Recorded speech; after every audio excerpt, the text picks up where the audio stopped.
So I got a PlayStation.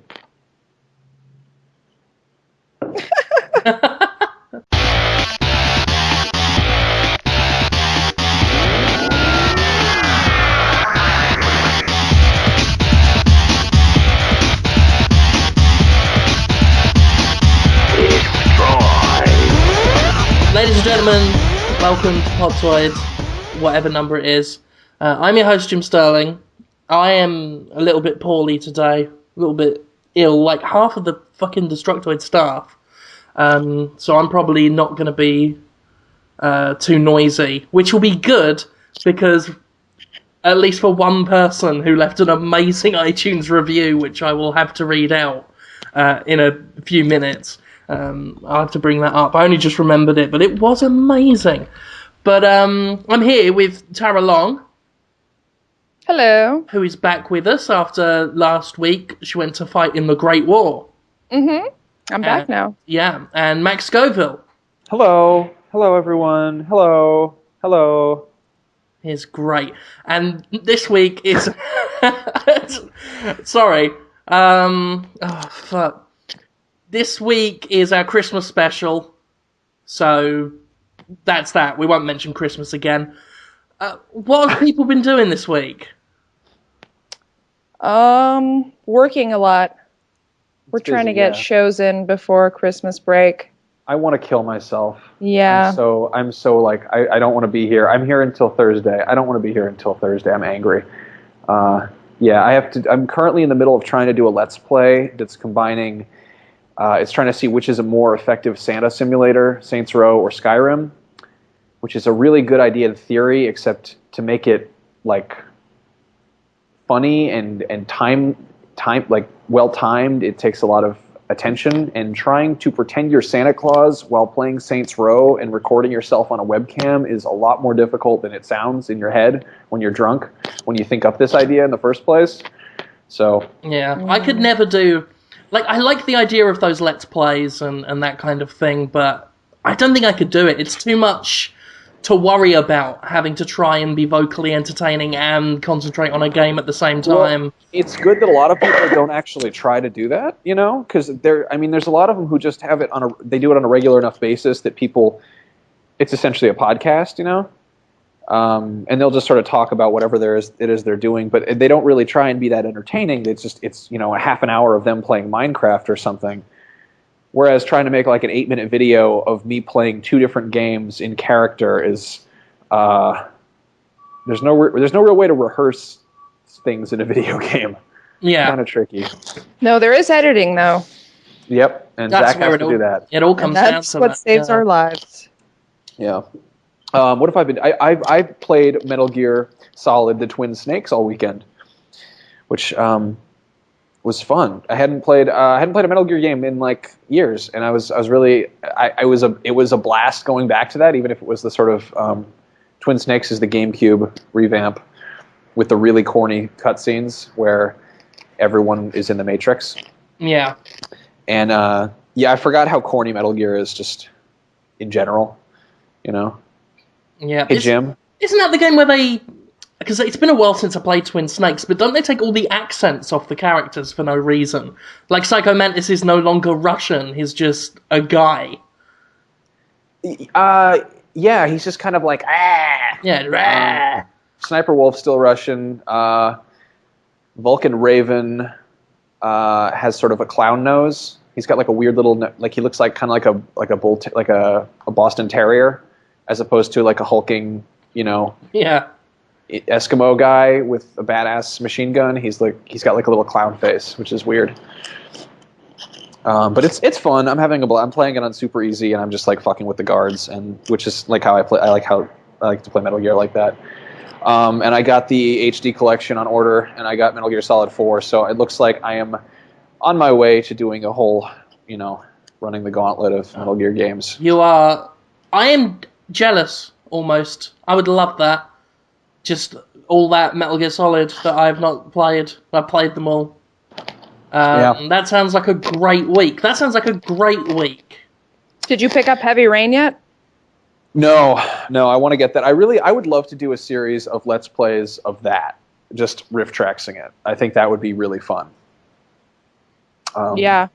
Actually, doing it with Metal Gear, I had a friend over, and we both like old Metal Gear fans, and we were playing it, and just it was the part where you have to fight the ninja, and he's like, "Punch me, hurt me," and I'm like, "Snake, hit me with your fists, Snake." Snake, tell me I've been bad. I'm a ninja. We're just like cracking jokes about it the whole time. I love that. Like that game is like, it's like if secret agents were all teenagers and in high school. You're about to fight a giant fucking nuclear robot, and your friend calls you up, and he's like, "I like a girl. Hey, Snake. Hey, Snake. How do I know if Sniper Wolf likes me? Hey, Snake. Snake, there's something wrong with the elevator. I'm scared. Will you go in the elevator with me?" And then, you have people calling you up, and they're like, "Yeah, so Naomi said something to me, and I'm not sure if it's true or not. And I don't know why she'd lie about that, because that's just not cool." And then, like, 3 people call you up on the codec, and they're just like, "Snake, hey, Snake, did you see the mice? Did you see those mice?" It's completely nonsensical. It is, yeah, you could take the storyline and transpose it onto a schoolyard recess, and you pretty much got the same thing. Metal Gear soap. Yeah. Yeah. Again, apologies again, listeners. I'm not sleepy. Can you guys hear me okay? Do I sound like shit? shit? No, I can hear you fine. There's a lot of background noise where you are, though. Is there? Yeah, I should have actually brought that up with you before we started. You probably should have. But Jim, for fuck's sake. Hey, look, I'm just living my life. Jim. I'm doing what I do. Well, now I have to go into the underbelly of my computer. I have to go into the basement of my computer, and I have to wrangle some things. Like what? Hold on a second. Just things that are down there. Jeez. Some things. I'm in the basement of the computer. Let's see. Oh boy. I don't hear a whole lot of background noise. This is brilliant radio. What about now? Does it sound better now at all? No, it's all background noise. It's like you're in a big hall. That's kind of what it is. Just while they're clearing up after a Scorpions concert. It's very much like that. It's yeah. It's like in those Motley Crue videos where they show all the time lapse of the guys coming in and setting up the stage. You know what I'm talking about? Yeah. Who was the lead singer of Motley Crue? Vince McMahon, I think.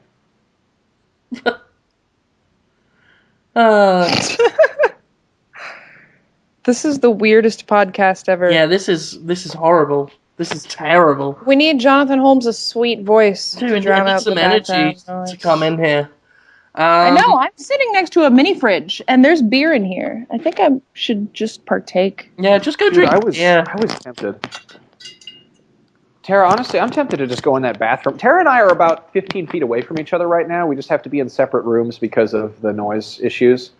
But I sound like I'm in a well. Yeah, I definitely got the better end of the situation. I'm on a couch at least. I'm in a well. I'm just standing. There's a stool here, but it probably squeaks. Oh, it's definitely a squeaky stool. You see, no one is in an optimal situation, apart from Tara, who I bet Holmes is on a couch. Well, it's cold in here, so I wouldn't say that much. I bet Jonathan Holmes he probably stopped, at maybe, I don't know, Ruby Tuesdays or something for a nice sandwich. Best place for him. He deserves it. With the amount of hard work he does, looking after the specials and, having his fingers turn into syringes, and then he goes, "Let's get high," and stabs it in a punk woman who in her dreams is beautiful, and I've confused him with Freddy Krueger's again. Oh, okay. I always confuse him with Freddy Krueger, but only in Nightmare on Elm Street Part 3, The Dream Warriors. Did Dio do a song for that, or was that just that he had a song called Dream Warriors? I don't know if it was for the movie, the soundtrack, or what, but, I don't know. Dio should have done the soundtrack to The Lion King. I'm so pissed off that Elton John got in there before him. Yeah, what's up with Disney being like, "Oh, hey, I know what we'll do. We'll get these, like, these people who were relevant pop stars, 30 years ago to come in. Like, oh, it's 1999. We're making a Tarzan movie. I know. Let's get Phil Collins because that'll excite children about Tarzan. Why don't they get like? They should. I'd love to see a Disney movie that's done by, Dio, basically. Yeah. Well, they want music that is high profile yet offends nobody. And the music of, people don't like Phil Collins as a personality for whatever reason. But his music, it's hard to offend anyone with it. Same with Elton John. Again, there might be people that criticize him for his hair or his gay. But the music, no one can argue with it. You can't listen to Rocket Man and think, that pisses me off. And I think that's the music Disney goes for, the music that you hear it and it doesn't piss you off. What about Candle in the Wind? That song. Personally, what offends me the most about Elton John is that, and I'm a straight guy, so coming from me, it offends me that he did a duet with Eminem after all the homophobic things that Eminem said. Wait. I think that Elton John is an offensive individual because he did that. That's offensive. No, I think it was even more because Eminem is terrible. You hate Eminem so much. I actually like Eminem. But Elton John is that was just bad form. I think Eminem's very talented. I think it was worse. I think Elton John crossed the line. When the interviewers asked Elton John afterwards why he did it, and then he just said, "Fuck the faggots." I thought that was like Elton John should not have done that. I think the fact that he was wearing a Klansman robe at the time is just too much. And fingering that baby as well at the same time. It's just he was going out of his way to be the bad boy of popular music. And he actually said that in the interview. He said, "I am the bad boy of popular music. Whose kid is that? Bring it here." Was he also wearing blackface? Yeah, that's popular. He drew a blackface on the front of the Klansman's hood. He drew Amos and Andy on each cheek. Yep. He drew their pictures.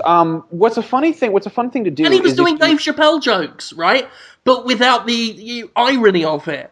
And he was saying, this is actually what I genuinely think. He said it would have been funnier in that sketch about the blind Klansman if the Klansman was white, not blind, and meant everything he said. That is what he said, that racist, baby-fingering, homophobic, sexist as well, because the interviewer was female, and he said, "Look at your tits," he said. He said, "I'm Elton John, and I'm looking at your tits, and there's nothing I can do about it, because I'm gay." And then there was the whole thing with Gary Glitter, where he never did defeat the Ninja Turtles. How could we forget about that? I had a funny idea. Here's a fun thing. If you remember the urban legends about Marilyn Manson from the late 90s that were completely ludicrous, like he took a puppy and he held it up before his screaming fans and he said, "I'm not going to play until this puppy comes back with no arms or legs." If you imagine that, but about Elton John. Oh yeah, everything about that is... Elton John basically started all those rumors about Marilyn Manson to get away with it himself. Because everyone was looking at Marilyn Manson and they said, God, he's a Satanist, he abuses animals, he has sex with teenagers, and Elton John doing it all the time. And he's not even gay. I don't know if you know this, but Elton pretends John to be gay so that women get their breasts to him and say, "Can you feel these for lumps?" And he goes, "Cool, can I? I'm gonna do it because I'm gay. I'm not getting an erection while I do this." To be fair, I've done that before. I've done that. It's true. What? But you have actually done that. Jonathan Holmes. Jonathan Holmes. Hi. Excuse me. Hi, Jonathan Holmes. Yeah. Did you know that Elton John not only Sir did Elton he, John? Shh, no. No, just You Elton won't be John. calling him Sir Elton John after this.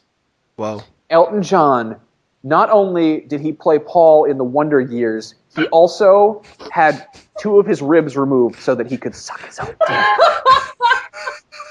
Also, did you know, Jonathan Holmes, about the so-called Sir Elton John, that he once put Richard Gere up his arse? The whole of them? Did you know that? Did you know? Did you know?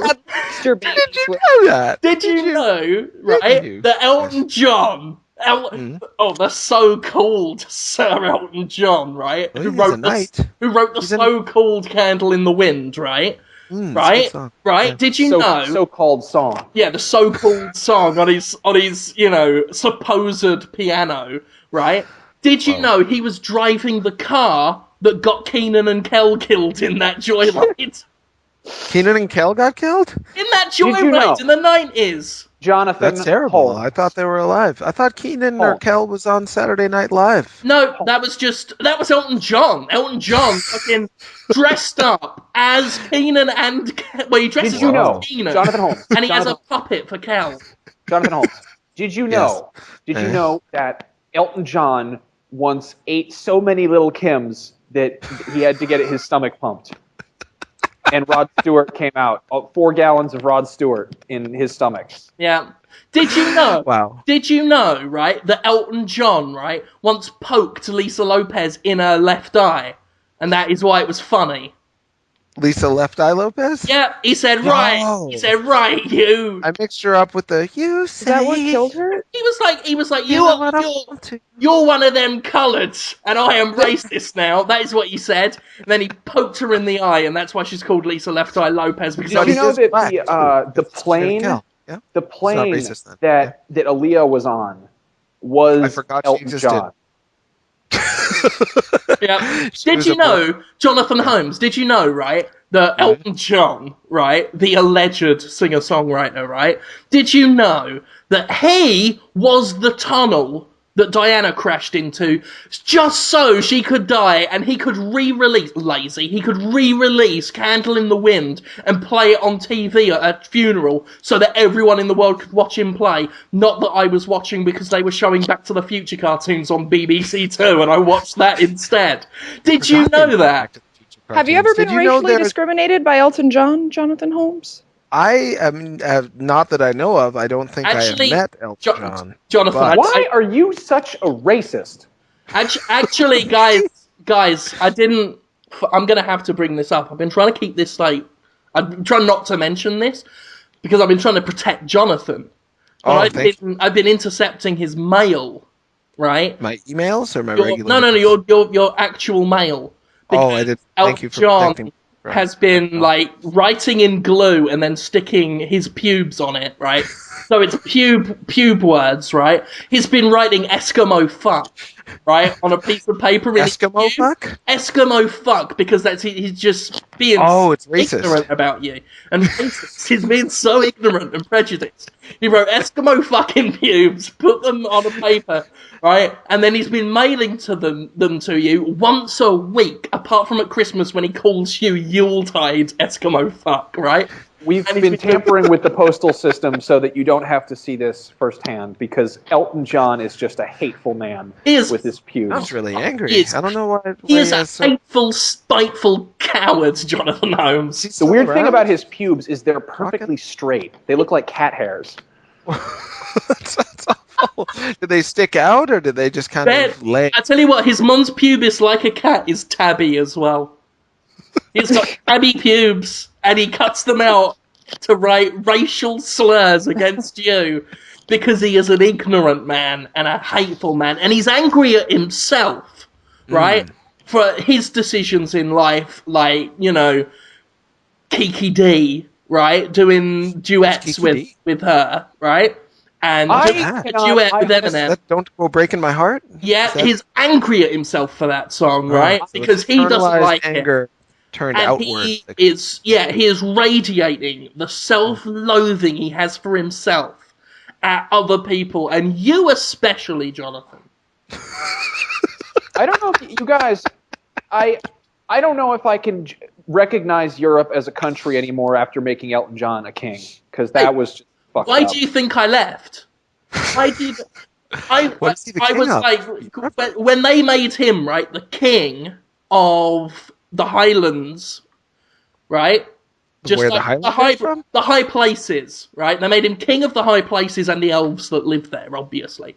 And when they did that, I spoke out. I said, look, right, I'm not having this queen of the lowlands, right, where the common menfolk live. Who's the queen of the lowlands? Queen of the lowlands, that's... Aaliyah. Aaliyah, Queen Aaliyah of Lowlands, and I led my 10,000 strong army of the men of the land. Holmes, honestly, what part of Hellboy 2: The Golden Army did you not understand? I thought They spelled it out pretty fucking obviously. That's about Jonathan, John why were you Aaliyah? letting me string out this really bad attempt at comic I enjoyed fantasy? it. It was a mythology. I was It's picturing clear I the didn't fan know art. where I was going, Jonathan. No, It's clear as you were I doing didn't it, know where I was going. Why did you let me carry on? There will be fan art based on that. That's how good that was. I'm imagining the drawing of Aaliyah right now and Elton John. What's funny You take is the that they pay people to think up lore like that. They pay people to be like, hey, we're making a game about knights and swords and shit. Can you come over and write some stuff on this line paper for us and put? Can you? I'm write sure the some creative lore? process is very They should similar. pay me to do that. We are basically honorary members of Bethesda, Wizards of the Coast right now. Like we could go work for West did you End hear us Games. riffing? We were just riffing like that, right? We didn't know where we were going. We didn't know where the destination was headed. All we knew was that the journey was buttery smooth. I didn't even have to pull out my trump card, which was the evil. No, not the evil. The doppelganger Elton John, Melton John, who can turn into liquid at any time. Melton John. He's like Alex Mack. I love Alex Mack. Forgot all about Alex Mack. She's I'm saving myself for Larissa Olenek because I want her to be my wife, my melty wife. Saving her? You mean you're abstinent from sexual relations? Fuck that. Well, that's usually what saving yourself means. You so don't know how are you anything guys? about Alex Mack. I know a little bit. I You remember. probably watched Alan. I know that the bad guy looked a bit like what's his face, Malcolm McDowell. I know the bad guy looked a bit like Malcolm McDowell, but it wasn't Malcolm McDowell. And I do remember she was also the T-1000 in it. Yes. Do you remember the last episode where she lost her powers, but then a monkey got them, a Christmas monkey, a special Christmas monkey, and then he escaped, and they were like, "The end? ... Question mark? Apostrophe." And that was the end? Whoa. Of Alex Mack?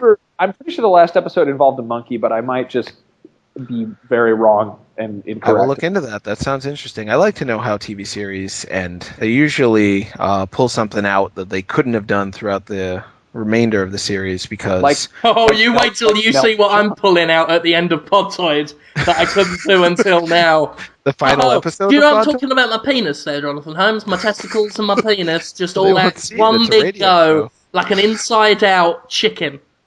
Oh, no. That's veiny and It's not ew, Tara Long. It's a beautiful thing. It's nature. Some people like penises. I don't know. That's sure. Yeah. I'll check it out. It's a beautiful thing.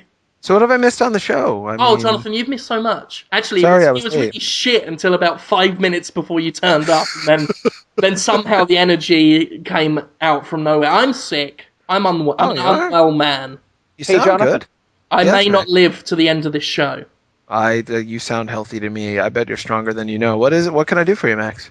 I want to play. I want to play Metal Gear with you right now. Hold on. Wait for it. How do I do that?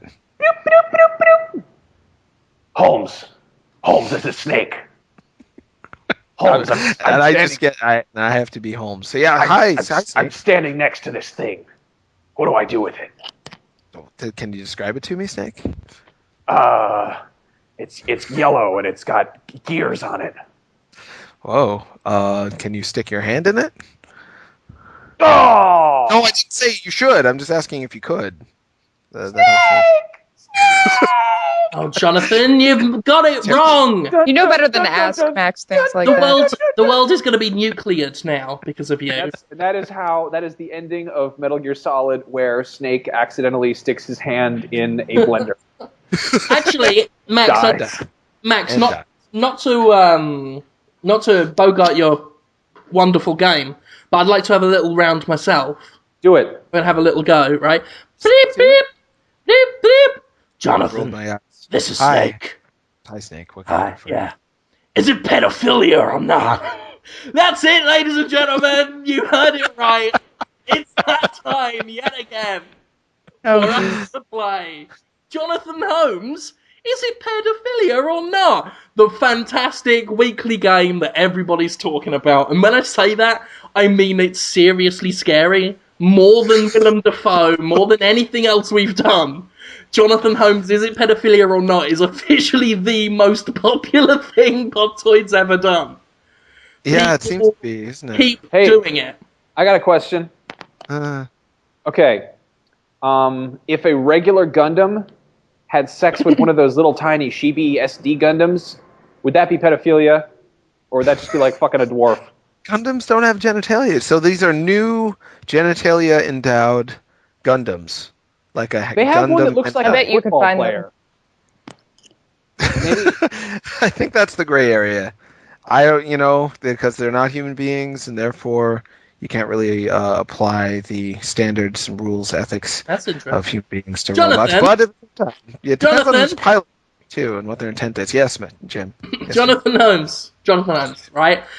Now, as everybody who listens to the show knows, you have written a very popular. You actually won the Nobel Prize for your thesis on pedophilia.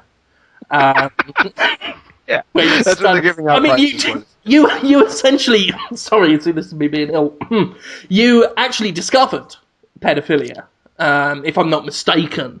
I believe I read on the Wikipedia article, pedophilia discovered by Jonathan Holmes in 1932. Just found in a room?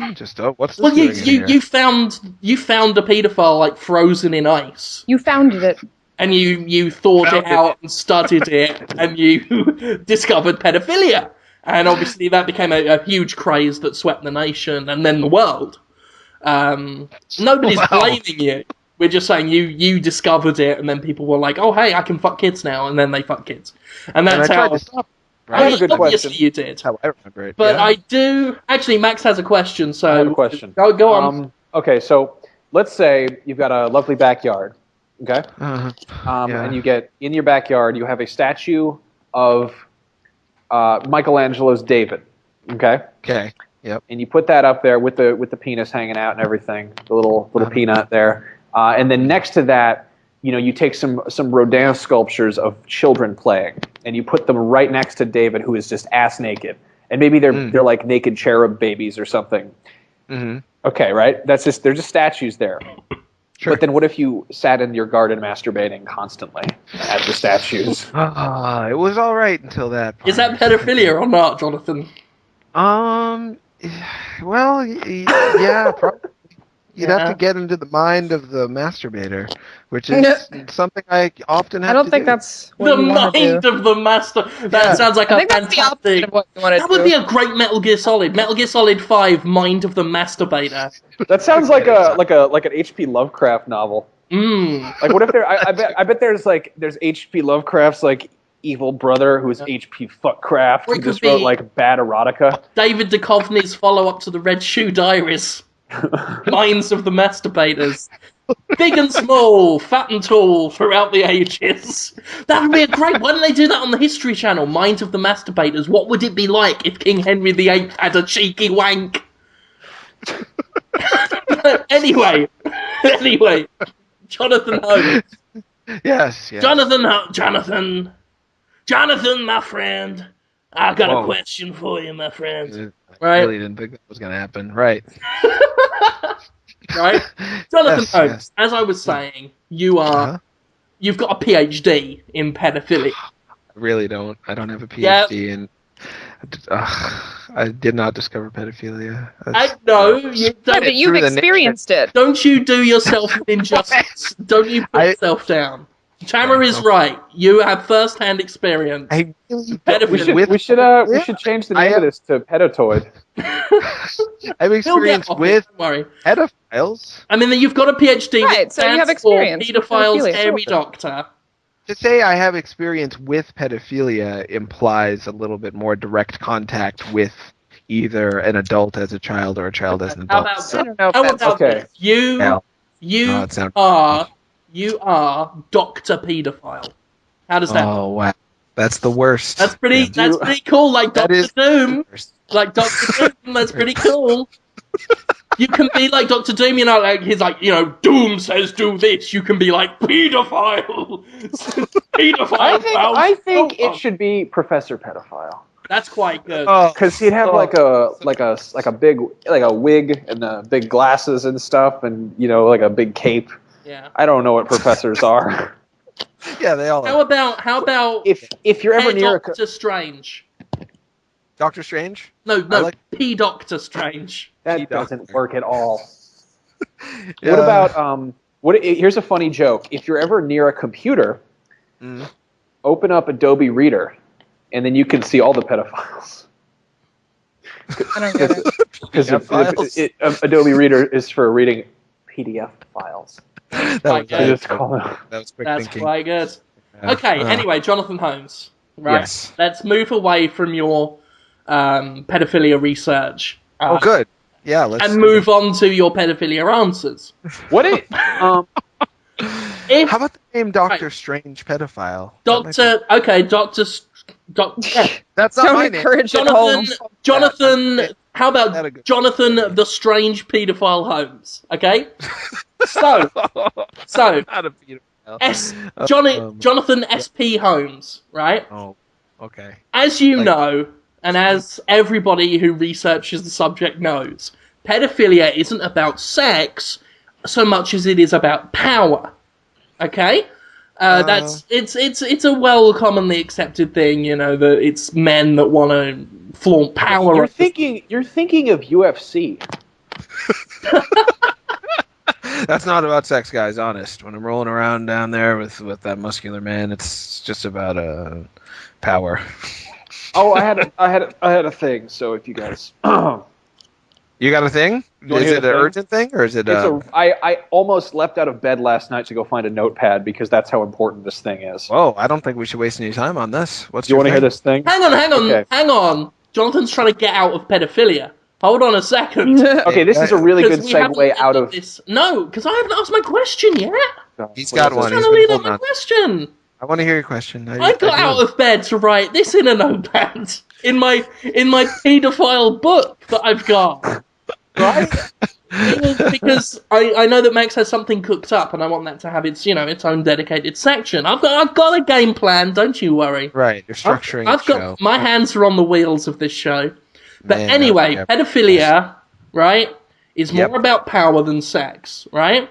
So, is it pedophilia if you have actually fallen in love with a baby?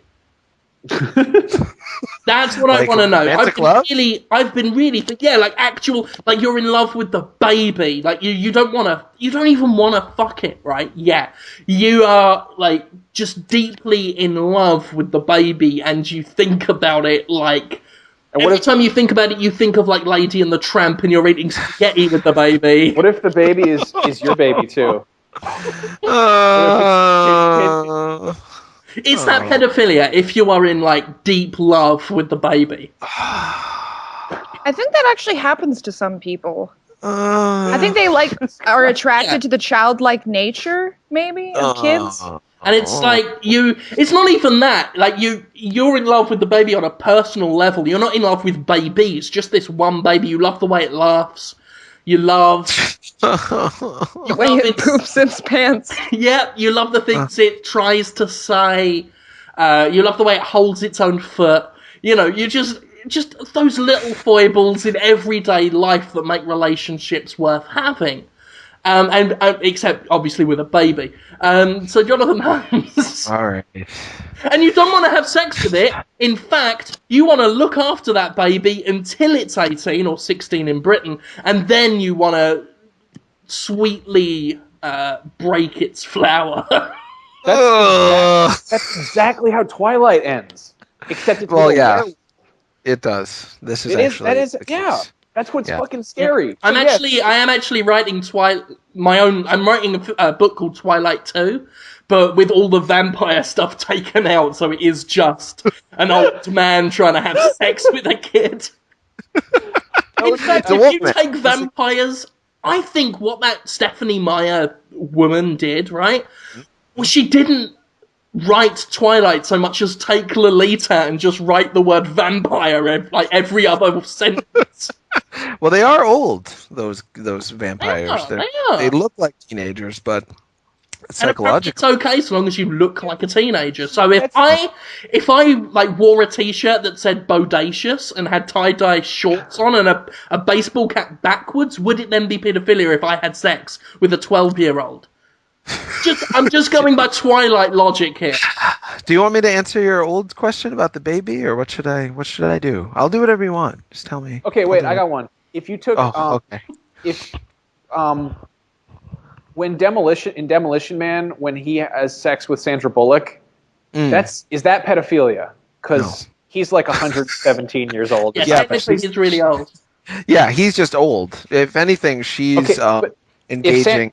If Sylvester Stallone had sex with Sandra Bullock, I don't know if it's not pedophilia, but is it wrong?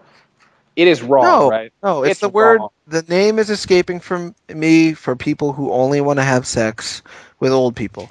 That's like putting a crumpled up wet paper bag and putting it next to an apple and being like, here you go. 2 things that don't belong next to each other. Sylvester Stallone's dick and Sandra Bullock. All right. Do you want to hear my thing? Do you want to hear my thing? Almost. I didn't answer Jim's question. Just quickly, yes or no? If you don't want to have sex with the baby, then it is not pedophilia. So it's not pedophilia if you fall in romantic love with a baby? If you are in romantic love with it, it's implied that you want to have sex with it. So then that is pedophilia. It's just the sex. Sex. Yeah, but yes, you're honourable. Like, you know, if 2 Christians plan to get married and not have sex until they're married, they're not like living in sin until, you know, unless they actually like stick it in. So you're not technically having sex with kids if you're going to wait till it's 18 and then you do the honourable thing. But if you want to have sex with a kid and you're waiting, then it's... For it to be an adult... See how for it to be an adult, you're waiting for it to be an adult because you're in love with this baby. You know, it's classy pedophilia, but it's still pedophilia, to be sure. Wait, did you just say there's such a thing as classy pedophilia? Oh, there is. Yeah, damn it. Sterling just defined it. Jonathan Holmes, you are a victim of cyberbullying on a weekly basis. I don't feel bullied, though. I just feel like I'm with... It doesn't feel bully. You guys don't push me around or anything, or do you? And I just don't notice. I don't know. Jonathan Holmes. Yes. Sick for this.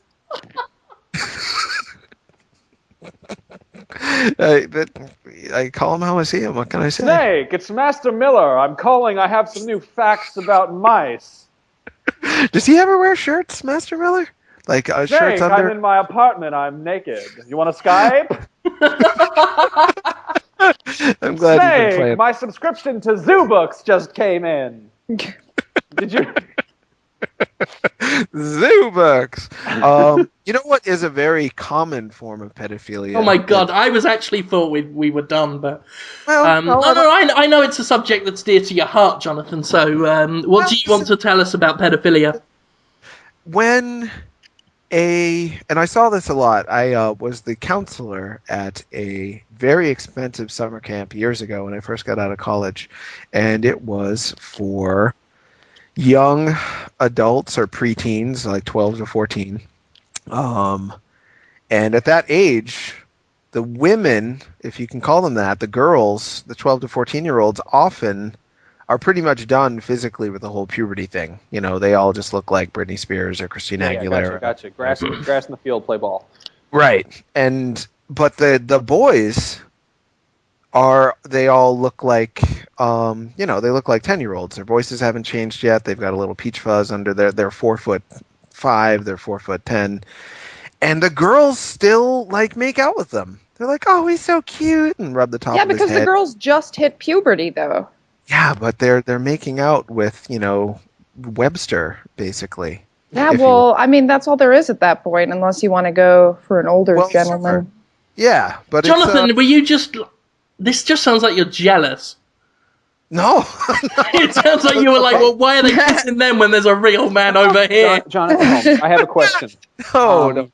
When I was going to summer camp, I was 14 years old, and I was at summer camp, And I had not hit puberty. I was a late bloomer. And I met this girl, and we were hanging out, and she thought I was cute apparently, and she's like, let's go for a walk. And I was like, okay. And we've been hanging out at this picnic table with people and telling jokes. And then we walked over sort of into the woods, kind of. It was all in woods, so it wasn't really, that's not very descriptive. And then she kissed me, and she put her tongue in my mouth. Ew. That was Annie. Was Annie a pedophile? She was thinking like one a little, yeah. Because she was 13 and I was 14. Yeah, but I was not the body I was shape, not. Yeah, body shape. If you're thinking, wow, that high-voiced, peach fuzz mustached little guy with the pubes and the, it's funny because I was like physically like a kid, and I was also physically a fat kid then. And I remember sitting at this picnic table with her and her friend was like playing matchmaker, and she goes, Max, do you think Annie is cute? And I was like, yeah. And then she goes, Annie, do you think Max is cute? And this is like her friend, so she obviously set this up because I'm super cute and everything. And Annie goes, yeah, I like his eyes. And I go, yep, they're both real, both of them. And her friend goes, yeah, okay, don't do that. And I was like, okay. That was good advice. I mean, I thought it was funny, but that doesn't get you. Well, we're not trying to make out with Max yet. Right. Yeah, it's different. So that's an important thing. If you want to make out with me, don't laugh at my jokes about my real eyes, which are not real. Right. Which is a shame because Max has about 50 of them.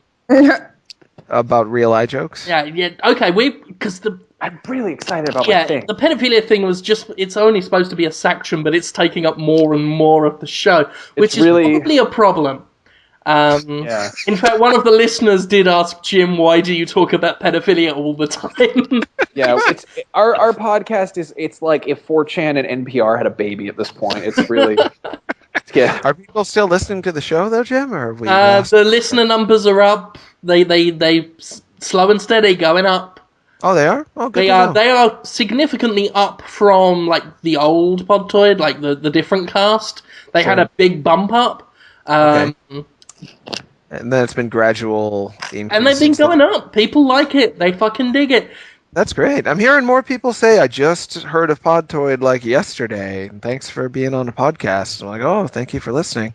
Thanks for coming out of your cave, Rip Van Winkle. You out of touch loser. Oh, Jesus. That's not what I was thinking. No. Well, both of your shows are expanding all the time. The Detoid show is getting more viewers all the time, and so is Jimquisition. So it'd stand to reason people would be just hearing about us now. It all bleeds into each other. Indeed. I wonder how far up. Huh? I'm doing the comedy button. What? Oh yeah, the comedy button. You're bringing people in. That's popular. I guest starred on the Geek Box yesterday. How'd that go? Which is a show with Ryan Scott from GameSpy, who I'm on the comedy button with, and some other people. Karen Chu, I think, from GamePro, formerly of GamePro. And a couple friends of theirs, and they just kind of hang out and talk nerd stuff. And I went down to Sunnyvale and sat. It was in a comic shop where we recorded, which is kind of cool. Oh, that sounds fun. That should be up like tomorrow night if anyone's curious about that. I think it's like the geekbox.net or something. Oh, cool. You can just Google it. But sorry, Tara? What were you gonna say? I totally don't remember now. It wasn't important though. Or something. Put it up there or something. Put it up there. Put it up there. I don't think I said that. Put it up there. I think that's what he said. Put it up there. Tara, I've fallen in love with you. I want to live in a teapot with you. Turn around, Ryder. That was a fun little song. That's a fun little song that I've written about living in a teapot with Tara. It's called Teapots with Tara. That's adorable. I think I'm going to write a lovely little song about living in a mushroom forest. I would like that. in a teapot house. You guys, I really hope you contribute to the Destructoid Christmas album. I know Jim is sick. I can't. I have written an all-original song, but I can't... I've got no musical talent. I can write lyrics, but I can't do any tunes. Do you want me to make a tune for you tonight? I need a backing tune. I'll make a backing tune for you tonight with my acoustic guitar and my electric keyboard and my little drum machine there. So let me know. I'll do it. Okay. Okay. Yeah, we'll talk about that after. But right now, because Max's penis must just have so much pre-cum dripping out of it now with the anticipation of what he wants to talk about. I know mine is. I am slick as fuck down there. It's like a road that's been rained on, but the rain has stopped now. And if you shone a light on the tip of my nodule, right, you just see it glisten, just really shine like a Twilight vampire. just the little toadstool. I never thought of that. I wonder if that's the metaphor behind the glistening vampire, whether it's just kind of a... The everyone in Twilight is a pre-cum covered cock helmet. Yeah, that's definitely what I think when I see... I'm just sitting there, you fucking cummy dick. That's what I'm thinking. But Max. Ready for it? Yes, I am. Because that's almost a segue. It's a little bit dick related. I was lying in bed last night thinking about things and making up stuff in my head. And the thing that I made up that I'm most particularly proud of is a little device I like to call the Lawn Jeremy. Wow. Now, this is a cutout of Ron Jeremy. And what you do is you take the garden hose, you put Lawn Jeremy on your front lawn, and you take the garden hose and you snake it through his crotch, and then you put a sprinkler on it. So it's like Ron Jeremy's watering your lawn with his dick. I like it. So it's a sprinkler-shaped penis with many holes. No. It's like one of those little little plywood cutouts of like a lady bending over. The people you see people's like stupid kitschy yards. It's like that, except it's a cutout of Ron Jeremy just standing there with his like Super Mario mustache and his big Super Mario belly. And you put the sprinkler hose like behind it, and it pokes through, and then sprinkles water. And because it's Ron Jeremy, you can just pull the hose out as much as you need to. You know, you just put this in your front lawn. It's probably going to be a green hose with a sprinkler on the end. You can get one of those sort of grayish hoses. Doesn't sound very family friendly. It's not. In fact, you'd probably have the police called if you put it in your yard.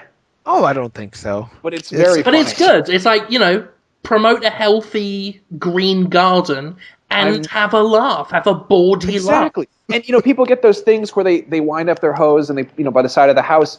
Why not cover that up? That's kind of an eyesore, so why not cover that up with a cardboard cutout of Ron Jeremy? Hell, it could be a life-size one. It could be a statue of Ron Jeremy and just the Lawn Jeremy, and you just have the hose. And he's a fine actor. I saw him in Toxic Avenger 4. He has a degree in special education. Oh. Just like Holmes. Yeah. Right? Jonathan Holmes, can you curl up into a ball and suck your own dick? I'm assuming now that you and Ron Jeremy have the exact same skill set. We are pretty much the same guy. Yeah. Ron Jeremy, and he looks like a cross between Mario and Sonic. Oh, that's a good way of looking at it.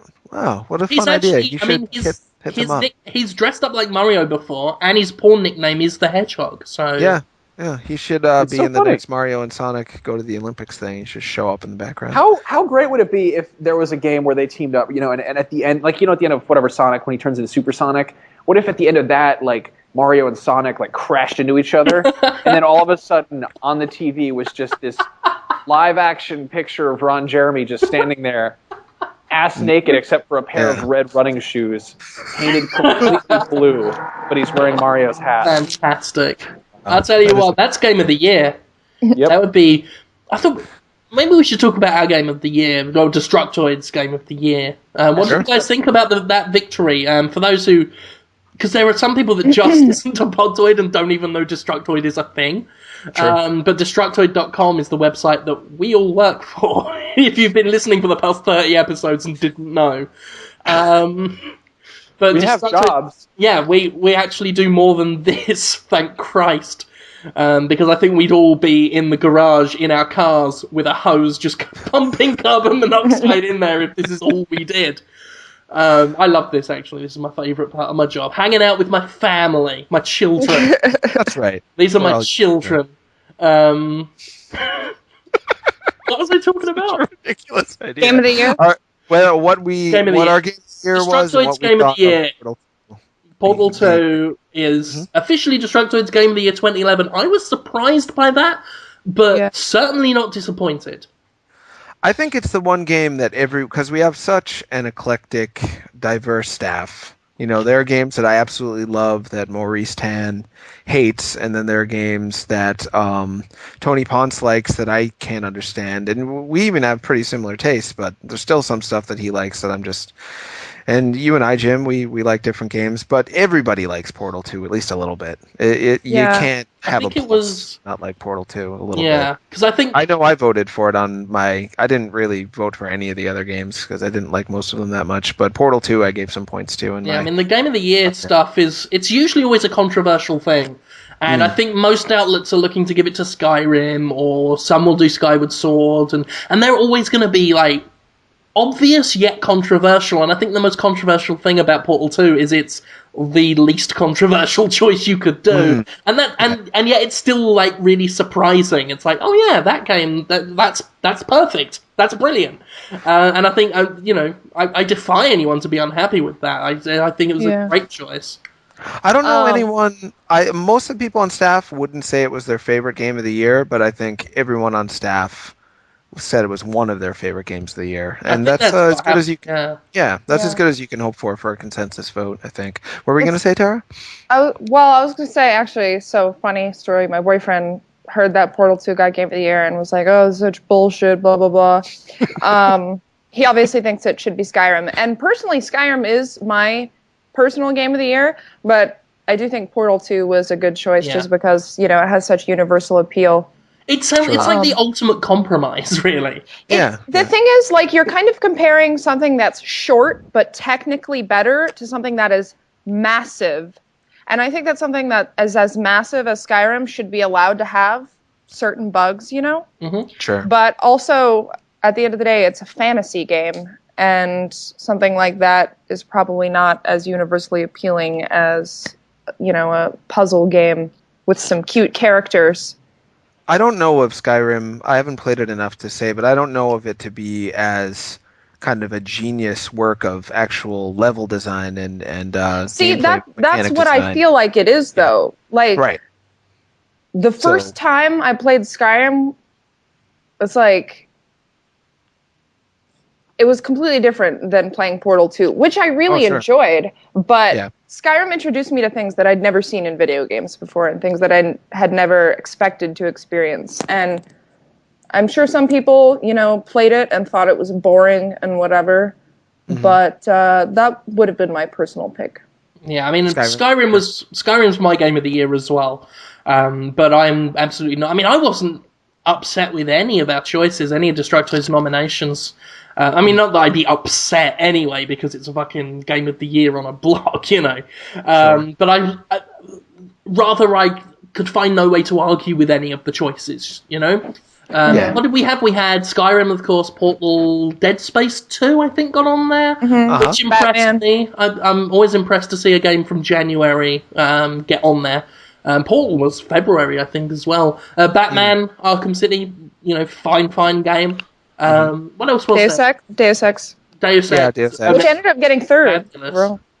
Yeah. I did play enough of those games to really decide on them. That's the other thing. I mean, there's so many games and so many good games these days. Just the more games that people on staff actually played are going to get more votes, I think. I played Dead Space 2. I liked it. Portal 2 I played. Arkham City I played a little bit. And I was like, I could go on. I don't want to make people mad, though. Meh at their games. But anyway, what were you going to say, Max? It was interesting to see the stuff that was nominated, because they were all kind of different. I feel like different degrees of what you'd consider a video game. I thought that Arkham City was very much the most traditional video game, in a sense. Like it was more so than Skyrim, you think? Oh yeah, easily. Yeah. No, Skyrim is like, that's the furthest end of the spectrum as far as like world. It's a world that you're in. That's, you can spend the entire game just making jewelry. Like that's, and if you told, like, I like to pick flowers, ride horses, and make jewelry. Like they're like, wow. So, is there a new Lisa Frank game out? Like what's up? But it's like you can also, I mean, everyone I've talked to about Skyrim has a different experience with it. They're all doing totally different stuff. They're like, do you have the transmute thing? Did you learn how to do that? And I'm like, I didn't learn how to do that. They're like, you have to go to the place where the mammoths are being slaughtered by bandits. And I'm like, oh my god, that sounds crazy. And I've put in 70 hours or something to that game, and that's a world. That's something else. And then that's the thing about Skyrim is that I could spend easily, the next couple of years playing it. Whereas Portal, like once you finish it, not many people have an inclination to go back and play it again. Portal's like a really good movie that stays with you. Skyrim's like a big book.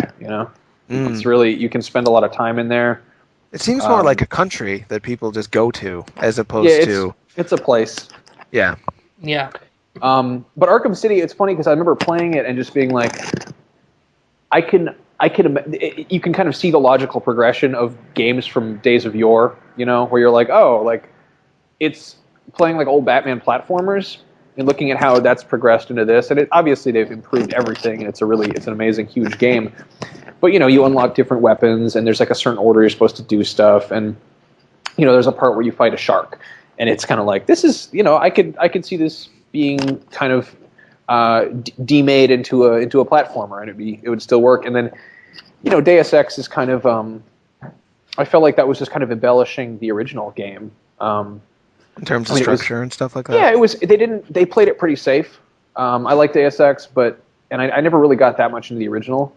But it felt like everything that Duke Nukem Forever was trying to do, that it did absolutely wrong, Deus Ex did right. Like they took the original franchise and they were like, how can we update this without it being like too all over the place and still feel true to the original style? And, there are things in that game where they could have gone, way more in depth with, more choices and more like kind of free reign to do things. But they kind of kept it simple in a lot of ways, I think. Yeah. They were direct, and they had a idea that they wanted to get across and not soup it up with too much choices that would bring you all over the place. But there was just enough choice to make it feel like a real world. Portal felt like a Pixar rubbing their movie microphone, by the way? Somebody's rubbing their microphone. Not me. Giving it a little rub. You giving it a little rub, Max? You rubbing it? I don't think so. Jim, you doing that rub? No, it is coming from Max's end. I don't know what it is. I think it's just background noise or something. Do you have a collar? Do you have your collars popped? Pop collars to that, I think. Jonathan Holmes is the best tech support I think I've ever heard. Wait, is this up? Whoa, now you're loud. Son of a bitch! Oh, what the fuck now you're is real that? close to me. Yeah. Okay, I'm using Astro A40s. They're not mine. They're Zach's, and he had the there's like a lapel mic and there's a headset mic, and they're right next to each other. But I basically had like a hands-free mode on. So sorry to ruin Podtoid for the entire fucking. It wasn't the whole time. We've been doing that. It was just your last going over all the games of the year, which was going quite nicely, and I just that sounds much better though. Yeah. Okay. Well, there's that. So you were gonna say Portal 2 is like a Pixar movie? I guess it reminded me of a Pixar movie because it's like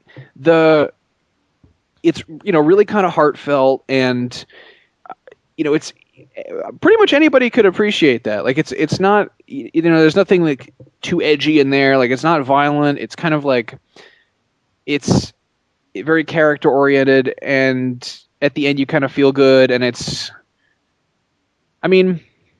there are people who hate Pixar movies, and I don't understand those people. I cannot. Pixar movies? Huh. I've met some people who really hate Pixar, and they're like, "Fuck that overrated shit." And I'm like, "What part of you is dead?" Like, well, they're probably jealous, or they're angry that where did they get a tumor that made them hate Pixar movies? Some people just hate anything that they think most people like because they want to differentiate themselves from the quotes norm unquotes. Yeah. Like I can see why people were outraged that something. That Skyrim is a bigger, more ambitious, and more impressive in pretty much every way game than Portal. But at the same time, Portal is like, it's very much. I think it feels like much more of a game. It's that whole more is less thing. Sometimes it's to be streamlined and dedicated to a single cause can make for a more refined and enjoyable experience than something that's huge and sprawling and all over the place. The more features a game has, the more chances it has to turn you off. Whereas a game that's dedicated to a single thing can sometimes, I mean, refined doesn't automatically mean better, but sometimes, just having a very clear set of limited goals certainly means you can hit your ambitions a lot easier than you can with a massive and overly ambitious game. And again, I say this as someone whose personal game of the year is Skyrim. Again, but just in terms of as objective as I can be, I can look at it and say Portal 2 is a very fine choice. Well, you're talking more about not the games themselves, but the different techniques and designing a game and what your goal for the player is. And in Portal 2, they had very specific things that they wanted you to feel. So they were guiding you along a course, and you had to get through the course by solving the puzzles in the different ways that they set out for you to experience. Whereas in Skyrim, it's just like, here, do some stuff. Do whatever you want. We gave you a world. Plus, I think, for me, sorry. For me, I want a Portal 2 type experience. I don't want an unguided, just do whatever you want experience.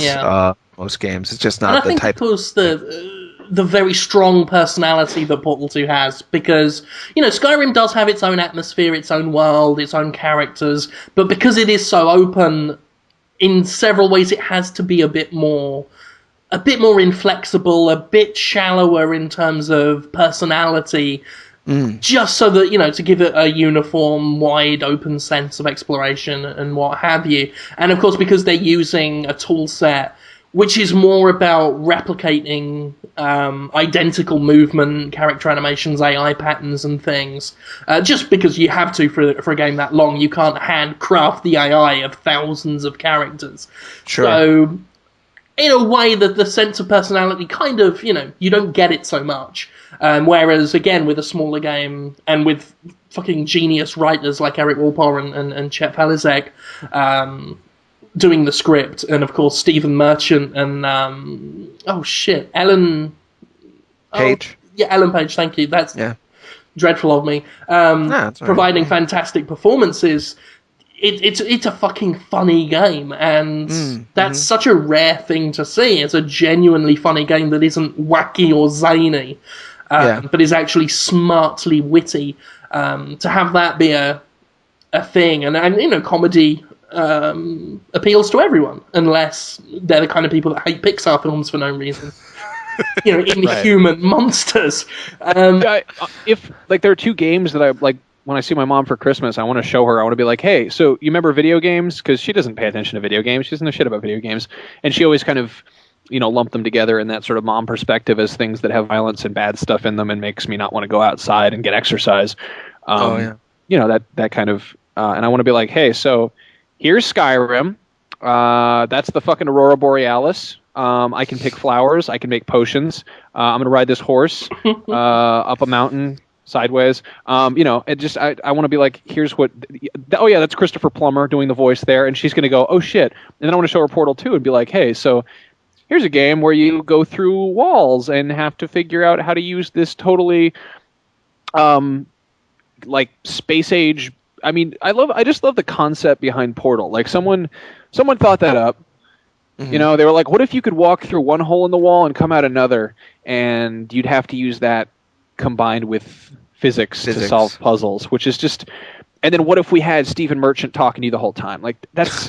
the fact that they managed to make that a smart puzzle, like a puzzle game with a plot, is just impressive.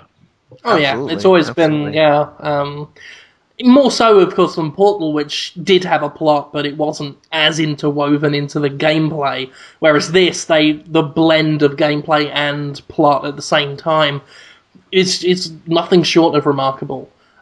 So fantastic game, highly deserving of Game of the Year, I think. And if you disagree, you are worse than Elton John. That hateful hate monger, spite merchant that he is. Jim Sterling is the worst podcast host ever. That's a 1 out of 5 iTunes review. I like to check out the before you guys get into reading iTunes reviews, I read that one already, by the way. It's pretty good. I'm afraid we're going to have to go because people are coming into the studio here and they're filming something else. Yeah, we got to go. Oh, I'm sorry. What are we gonna do? You guys will make fun of our viewers in lieu of us. Good luck, guys. Merry Christmas. Merry Christmas. Yes, Merry Christmas. Have a nice, Merry have Christmas, a nice guys, Yule time. Holmes, I hope you have a rockin' Ramadan and a kick-ass Thank you. Kwanzaa and a hell of a Hanukkah. Whatever the Nice. fuck your ethnicity is. Yeah, there's gonna be some Shinto stuff. There's definitely some Jewish in there. Yeah, Jew Shinto. Actually, don't you celebrate All Pedos Eve? Okay, I gotta go. Bye, guys. Okay, bye, guys. See you guys. Don't worry, listeners, we're still here. Me and Whoa, Jonathan. so we're coasting alone on this? Well, I mean, yeah, we can. Let's do Unless it. you've got somewhere to be. Oh, no. I Fuck mean, it, Christmas treat for the ladies and gentlemen. We ain't ending the show just because Max and Tara have had to go. No, we're going to carry on with a slightly lower quality show. Just for you. Just for you. Max and we're really on a tear. I love it when you guys inspire each other to be like that. Oh, whatever that it is. takes a while. The first 15 minutes of this episode is fuck awful. I can't wait to hear it. I am sick as fuck, man.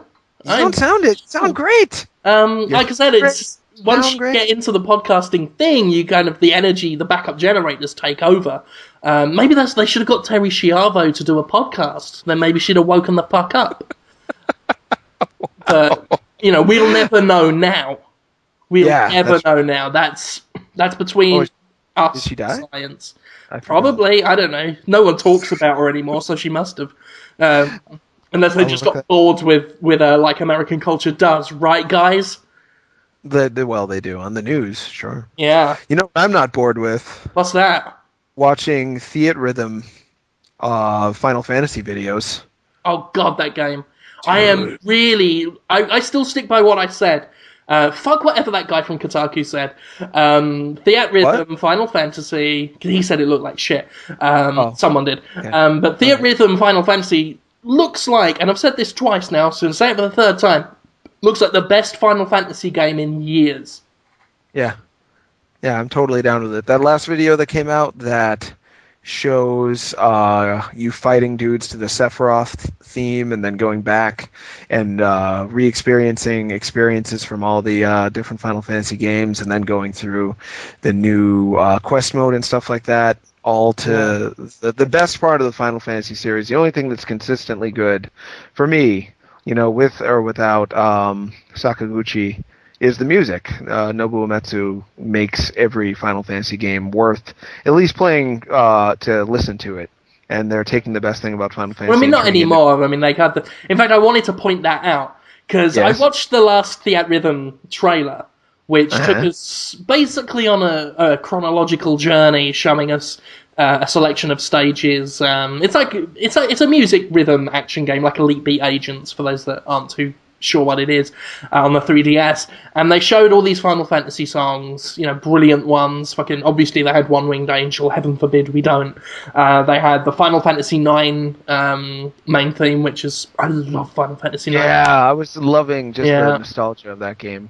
They had the title tune of Final Fantasy X, which is a beautiful piece, but I just found it great that all this beautiful music, then they hit Final Fantasy 13 and it was just and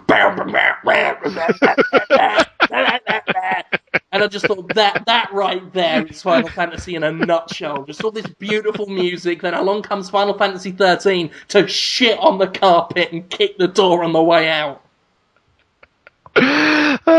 Poor Final Fantasy 13. It really is a resounding failure to make me happy. I don't want to say it's a... It is the fart noise in the symphony of Final Fantasy. And Final Fantasy 13-2 just came out, right? In Japan? Yeah, I think so. I think that it did. Yeah. And I haven't got sales numbers on it yet. Got Dale North reviewing that one. I'm not going to be doing it. I've had a lot of people saying they wanted me to do it. But... Oh, sure. I mean, I'm going to step off. Well, that's your thoughts on Final Fantasy 13 are very well known, so it may be a little redundant. Assuming Final Fantasy 13 is going to be similar in terms of how it plays, which I think that it is, right? That's what I'd read. Yeah, I think it's an improved version, they say, but well, they said that about 10 too. Unlike how the saying goes, you can polish a turd. You absolutely can, but it still stinks like shit. So I'm not, I've got better things to do with my time than review Final Fantasy 13 too. So that's fine. I am a little optimistic for Final Fantasy 13 Versus, though. Oh yes, I am. Yeah. That looks interesting. I might give that a chance. It's an action game set in kind of a modern world with... I just remember seeing a part with a guy riding a mech down what looks like the streets of Tokyo and just blowing up everything in sight. Looks good to me. I mean, I'd want to play it with or without the Final Fantasy name, which is more or less how I go about it now. The Final Fantasy name doesn't really mean anything to me anymore unless it is like a Theatrhythm type thing where it's a tribute to the series. A new Final Fantasy game could be anything at this point. I mean, it doesn't help they've done so many spin-offs and re-releases that they've degenerated the quality of the name, which is a similar thing that happened. I've said before that Final Fantasy is the Star Wars of video games. Oh yeah, you wrote a whole article Square about that. Enix is definitely George Lucas. But again, they've, just like with Star Wars, so many re-releases, so many spin-offs, so many things have that name attached that there's no prestige there anymore. So that's a problem. Absolutely. But Theatrhythm looks good. Versus, I'm interested in. It's just I used to love Square Enix. It used to be up there with Square Enix is having a game out. I'll buy that. You cunt. Why did you ask me? Get out of my house. It used to be synonymous with quality and with kind of a direct message from all their games. Now it's really, really muddy. It's really confusing what they stand for. Especially since they took on Eidos or whatever it was. It's like, that now it's really up and down. When Square Enix's name is also attached to Kane and Lynch, there's I have no idea. A problem. That other one, that Mind Wipe, or I reviewed the fucking thing. I can't even remember its name. It was so god-awful. Mind Jack? Mind Jack, yeah. Ugh. I previewed that. It was awkward because it was a really nice guy from Square Enix came over last year when Detroit had a central headquarters. Came over, he was a super cool guy. We were playing like a weird Tingle game on the DS beforehand. He was laughing. He thought it was fun. So he's got to show you your game, and we're playing it. And I'm like, it's blue. And you're a gorilla sometimes. I like gorilla. Do you like gorillas? He's, oh yeah, I love them. I'm like, me too. Yeah. All right, can we stop playing the game? I just don't want to. I wanted to end on a high note for him, but yikes. Yeah, that was a painful flop. Bad game. Bummed hard. Our mutual friend Colette Bennett has told me that she thinks that Atlas is slowly becoming what Square Enix used to be. And I kind of see where she's coming from on that. Without any of the financial success. Right. They do okay. They do okay, but Catherine, they certainly, they don't have the power of Square Enix, but they certainly have a similar appeal. I can see that. I can see what. Well, there was a time where Square Enix on the Super Nintendo days, it was kind of like, "What are you playing?" I'm like, "Dude, I'm playing Final Fantasy." They're like, "I've never ever heard of that." It was a fairly niche thing, at least here in the United States, and I feel like Atlas is almost to that point where Dark Souls. Don't mess with a Dark Souls fan. They are. Well, Dark Souls is Namco Bandai. Atlas did Demon Souls. Oh, I'm sorry, I mixed them up. Aww. That's okay. Well, the same with Demon Souls. People love that game hard as well. And Catherine, passionate fan art being made. Catherine every day. But you were going to say something before, Jim. I'm sorry. Right. I was just going to go on. As promised, I wanted to read this iTunes review. Because, sometimes I like to get the negative iTunes reviews and read them. And this one is purely egotistical because the headline is Jim Sterling is, all caps, the worst podcast host ever. By what standard, I wonder? I don't know. Considering I've been on other podcasts with people who, can barely talk, that really is insulting. I love the Detroit show. See, he's coming from YouTube, probably. Okay. There's his first problem. I love the Detroit show, and you'd think their podcast would be right up my alley. But so he thinks of it as The Detoid an shows. extension of the. So he Got it. just imagine popping on his headphones, all giddy and excited, thinking, "I'm gonna hear Max and Tara's legendary banter," and then he gets, "Pedophiles or not, please." I mean, you just impersonated yourself? That's Yes. amazing. that might be a record. I don't know if anyone's ever done that. But he goes on, like, he thought it was going to be good. But one huge, fat, disgusting thing stands in the way of that. Whoa. Heavy stuff. The abomination of so it's up there with in the same way that fundamentalist Christians view homosexuality. The abomination of a co-host that is Jim Sterling. This slob spends the entire show trying to make horrible jokes with his over-exaggerated accent. So you tried to make a horrible joke and failed. In an over-exaggerated accent. Right, that obviously you're this isn't trying right. to do. And he is not funny at all. The only person laughing is what's his name? Brackets, not Max. Wow, that's me. Yes. We'll give another fair shake if he leaves the show, but until then, F-. F-. Wow. Me! That's just me bringing it down to F-. Ruin the entire show for that guy. It is called Podtoid with Jim Sterling, I think. That's the formal title as shown on Destructoid.com. I don't know why they put that there. I think Nero put that there. Well, but it makes it sound like I'm a celebrity, so I'll take it. Yeah, you're a celebrity in my eyes. Well, I'm not, because I'm the fat slob with an I love this. That's the thing. I've been accused of this a couple of times. The fake accent thing. Is that right? On Jimquisition, a lot of people are like, God, look at him with his fake British accent or his over-the-top accent. Which is funny because my accent is weird. I will grant you that, but it is 100% mine. A lot of people are confused. I've had British people that think I'm Australian, and American people that don't know where I'm from. I sound nothing like members of my own family. I sound nothing like anyone in my family. I don't know where it came from. I think maybe it's from watching a lot of American TV as a youth. Maybe I picked up that. I don't know. You don't sound American at all to me. Well, maybe but maybe like, the American influence kind of rounded out the English accent to create this weird Australian thing. Did you watch a lot of American shows where Americans were pretending to be English? Not really. And that's how you learned how to talk? Not really. But then I watched very, very British comedies as well at the same time. So maybe the two met in the middle. Just American TV shows, American cartoons, and very British comedy kind of informed my accent. I've got no idea where it came from. Like, you listen to my brother, he sounds nothing like me. My own mother, my grandparents, totally different. You wouldn't know I was a member of the family.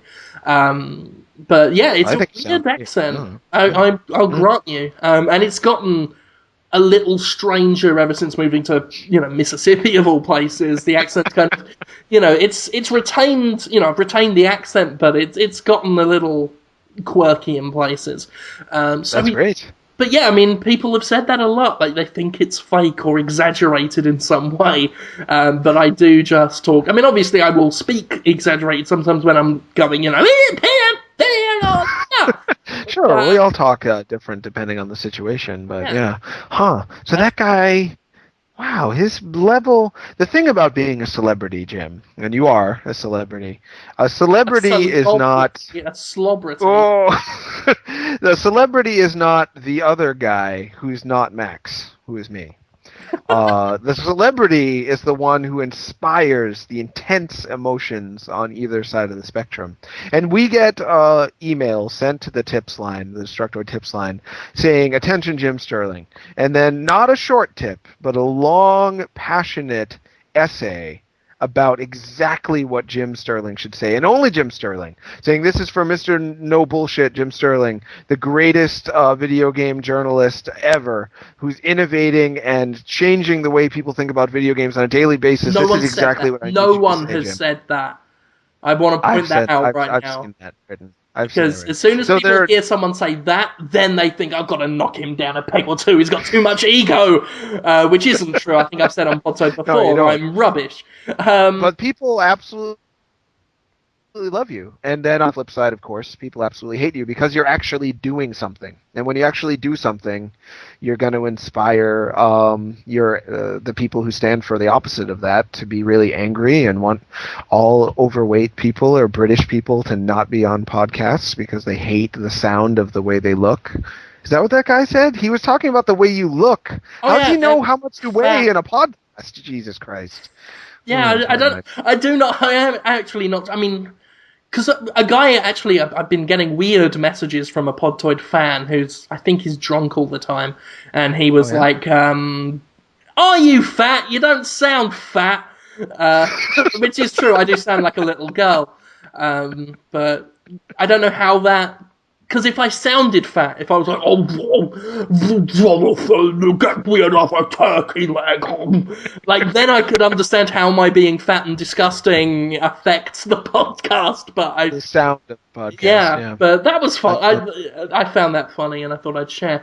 Someone did point out, because on the last episode, we moaned a lot about haters and trolls and complaining people. Yeah, Max chimed right in. That was he's really feeling it. It's like therapy for him sometimes to be on the show. He just wants to... Yeah, but I did want to... Because someone did say as a reply to the last episode, I hope you guys realise there are a lot of people that actually like you guys, which I didn't want it to think that we think that, everyone's as hateful and spiteful as Elton John.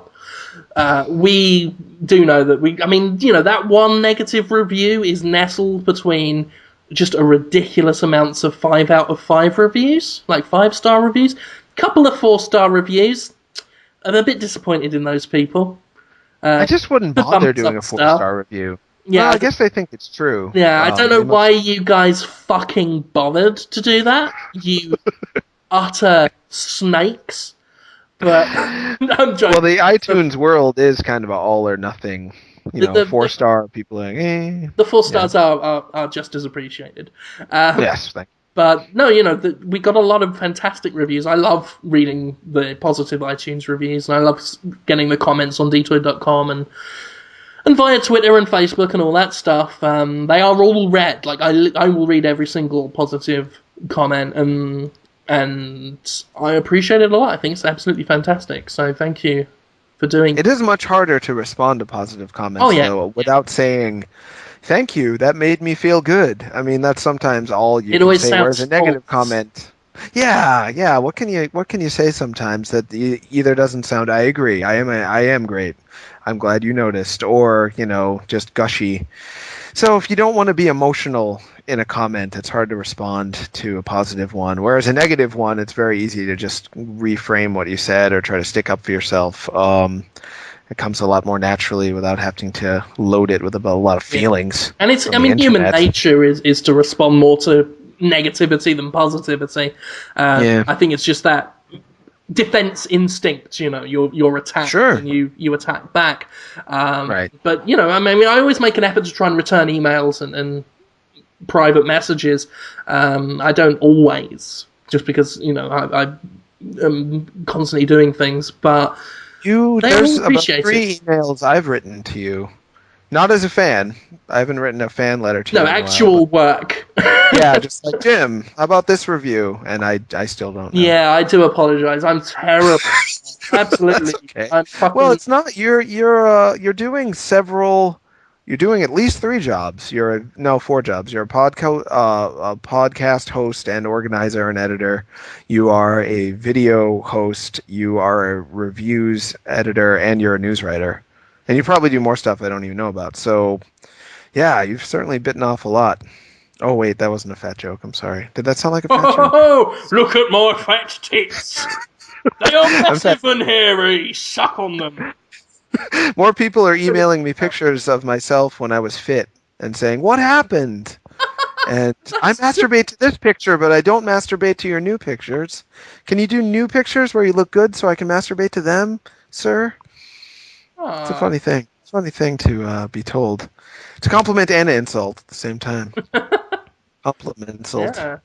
It's nice to be masturbated over, I think.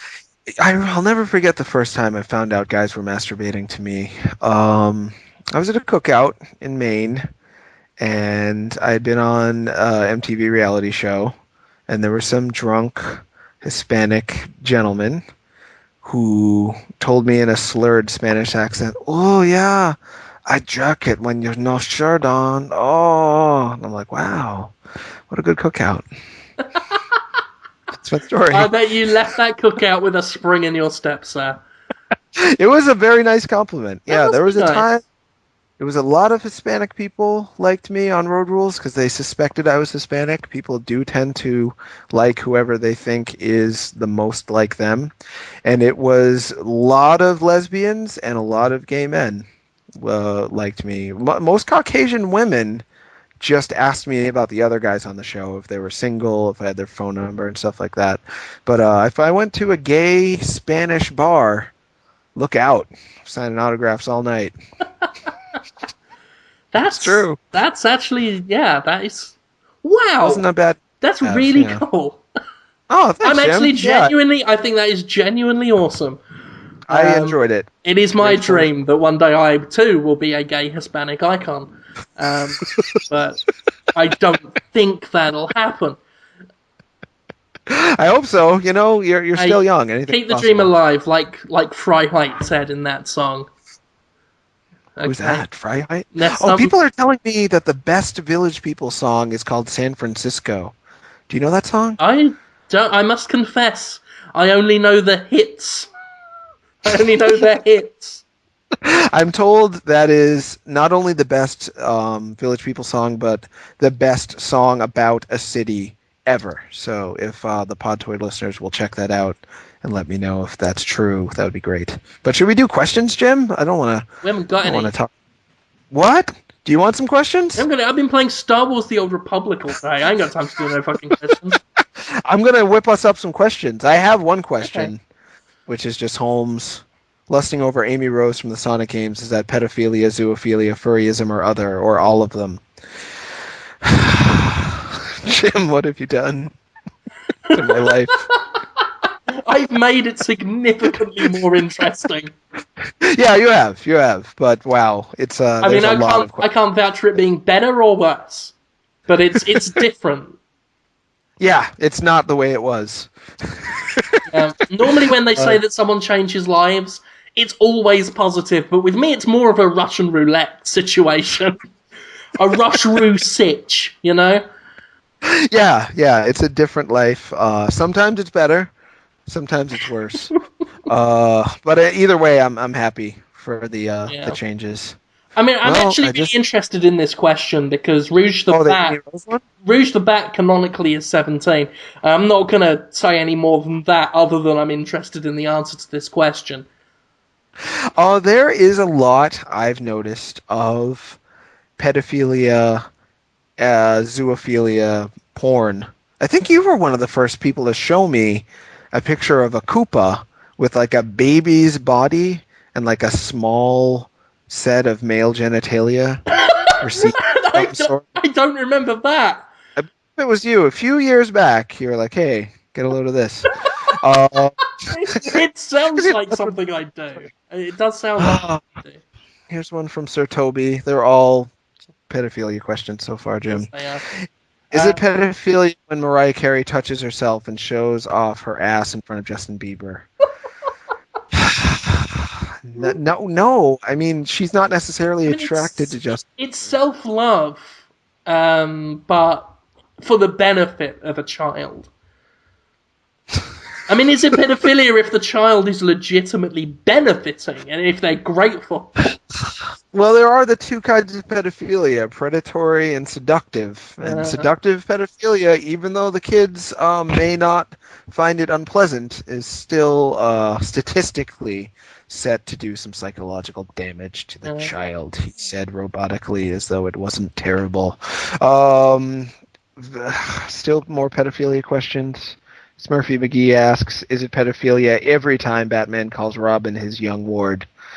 No. It is weird, though, because Batman wants to be Robin and Robin wants to be Batman. Like, Batman wishes he could be a young, carefree kid that actually had a parent, and Robin just wants to be a big, badass crime fighter who can beat up guys who might kill his parents. So they have a weird dynamic. It's very creepy.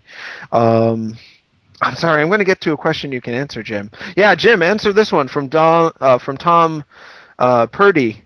Which 2012 game should we be keeping an eye out for? Is there any on the top of your mind, on the front of your brain that you're thinking? And which one should we avoid like the plague? Which games have you already played for 2012 that you really don't want to have to deal with?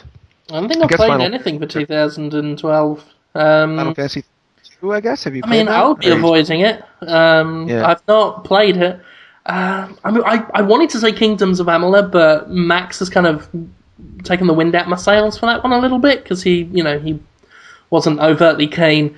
Darksiders 2 is a game that I'm really looking forward to. That is... I love the first game, and it looks like the second one's going to improve in a ridiculous amount of ways, so... I'm really optimistic. I wanted to like the first one, but a lot of things blocked me, a lot of shallow things, just like I didn't like the way the main character looked. Those angels made me feel gross and sad. But everything from the art direction, to the design of the new character, to the gameplay dynamic, to everything looks greatly improved in Darksiders 2. So I back you on that. I'm pretty excited about it. Yeah. Strangely, it's like I don't remember like the games coming out next year. Last year I could think of so many, and it's not to say there aren't any, because there are some fantastic ones coming out. I think Syndicate's out next year, and I'm really looking forward to it, even though it's nothing like the original. We got DMC, I guess, is coming out, and that I'm still keeping confidence that it's going to be great. Yeah, I'm hopeful for that. I'm personally very excited about Pokemon plus Nobunaga's Ambition. That's the kind of thing I like. I can't believe that's happening. That was just announced, I think, last week. You heard about that, right, Jim? Yes, I did, yeah. Yeah, that's the kind of thing that makes me happy. Swery65 has a PSP game coming out. Yeah. Oh, and it's got Lollipop Chainsaw as well. Yep, I'm excited about I keep forgetting about that one. Yeah, they haven't talked about it much. It was all around PAX that there was a lot of hype, and it's kind of died down. But yeah, that'll be a lot of fun. Yeah. Obviously we've got the PS Vita coming out, and some of that stuff looks good. That Gravity Days looks. That does look really fun. Be something special. Yeah, pretty interesting. Another tying to the PS Vita, our friend Justin Forsyth wants to know, what are Podtoid's opinion on the Vita launch in Japan, and how if the price point will be welcomed or panned? Well, it didn't sell as well as the 3DS did in its first 2 days, but it came pretty close. I believe it doubled the PSP sales, though, so... Oh, yeah? In terms of Sony stuff, it's beating its past one. Huh, interesting. I didn't hear that. I think we're going to see what we saw with the... I think it's going to be the exact same thing we saw with the DS and PSP. It's like the PSP never really beat the DS, but it still did very well on its own merit. And I think we're going to see the same. It's like the PSP is probably not going to sell as well as the 3DS, but will still be a success on its own terms. I think because we've been so tuned to the idea of video game consoles being in a war, that there's always going to be a winner and a loser. But even if you're not the winner, it's like a race with retarded children. They're all winners, except the actual things have a function and a place in society and value. I can't believe you did that, too. Hey, man. Who's this guy, huh? What's this? Oh, is he going there? Oh my god, I think he's going there. He went there. Oh! That's just the kind of crazy, wacky, tripped-out adventure that is a conversation with Jim Sterling, guys. I think it's all true. Yeah, I can back you up on that. Oh yeah, and so the PS Vita, even though I guess next to the 3DS it could look like a loser, like the PSP, it's probably going to win in some way. It doesn't sound like the Japanese customers are put off by the price. I mean, $250 in the US, it still looks good on a shelf. I mean, for anyone who doesn't know, you're going to need to buy a fucking expensive memory card to go with it. It looks like how much is the most expensive memory card again? Is it like $120 for the most expensive one? Can't remember. I know there's one up there, yeah, something like that. Yeah, it's crazy. I think that the enthusiast market, the people who value the kind of graphics that the Vita can put out and value Sony first party and some of the really interesting third party games coming out for the Vita are going to buy it, and I think it's not going to be a Virtual Boy style failure, but I do think that it's going to have a tough time ever reaching the kind of global numbers the DS did, assuming that's what Sony even hopes for. I think it's realistic to think that it'll be a big hit in Japan and be a mild hit elsewhere and be able to sustain itself for a little while. I think that's a reasonable expectation. Yeah, we'll see. I think it's going to, again, just go the same way. It's like, it's going to have a mildly successful launch. Eventually it will drop in price, and in the long term, we'll be able to look back on it and say it did well. I just hope that Sony supports it and third parties support it. That's my big concern. That was my concern with the PSP. I will throw up my hands and say the PSP was a commercial success. Creatively, I think it was a failure. Well, it certainly waned after a while. There were some really good games on it for a bit there, but a lot of them bombed. They just didn't sell on the thing. Well, I mean, the piracy was obviously a big thing. And it didn't help that Sony kept putting out these firmware updates that only affect really the paying customers. It stopped any legitimate homebrew as well, which was a lot of the reason why some people bought the thing in the first place. So it was a weird system. It was something that tried to do everything, but it didn't do anything all that well. It's like it was a game device, but it came on those long-loading UMDs. It tried to be a music player, except the sound quality was fucking shit. And that's not an MP3 player. That big, very fragile thing. Tried to be a movie player, but it would only play movies in one format, and it was a pain in the ass of getting any films on it. So it was, every feature it had came with one or two or even three caveats. And that was one of my problems with the PS Vita. It's like, I'm still so excited for it, but every time, for every cool feature, there seemed to be one or two little bullshits. Which is Sony's specialty. It's like they don't do a huge big fuck up like Microsoft or Nintendo. When they fuck up, they can do some impressive work in the realm of being shit. But when Sony fucks up, they're always little things that on their own, it's not a big deal. So when I complain about something, you get Sony's Defenders, White Knights going, oh, this isn't a big deal. And I'm like, no, it's not. And if it was just that one thing, it wouldn't be a deal at all. But then you add it to the pile. And it's like, one little shit bowl isn't a problem, but when you've mixed them all together so you've got a shit mountain, it's going to make a smell. And I'm not saying that's going to happen with the PS Vita, but, I really hope it has for me. I think it is a small shit mountain of problems that don't overcome or overshadow all the positives of it, but it's left me somewhat cautious, especially that memory card thing. Yikes. And I know me, I'm going to lose those little memory cards for sure. Then I have to buy another one for $120. One thing I'm wondering, though, is the PS3, I feel like if there is a message or an underlying kind of philosophy that the PS3 has had is, make a movie-like experience in your video game. Like, I think Uncharted 2 and 3, 1, 2, well, not so much 1, but 2 and 3 definitely did that. God of War did that. Heavy Rain did that. They're all different genres of movie, but they're all definitely trying to be like, hey, you like movies, you're going to like these games. And I don't think it's any mistake that Sony went for that as they're trying to market a new format to watch movies on, Blu-ray, and they are also a movie company. So it kind of makes sense. But I wonder if people are going to want those kinds of games on the Vita. I remember Max saying, I don't really want a big, sprawling, Uncharted, cinematic, Hollywood blockbuster epic on a handheld. Yeah, it's always going to be a question that comes up. It came up with the PSP as well. It's like, yeah, it can play console games more or less, but we have consoles for that. There's a reason why we play those on the big screen rather than the little one. I'm always a little different. For me, I've been fascinated with handheld gaming from a very young age. It's something that just I adore. I think it's just as a lover of science and technology in general, just what humans can accomplish in that area.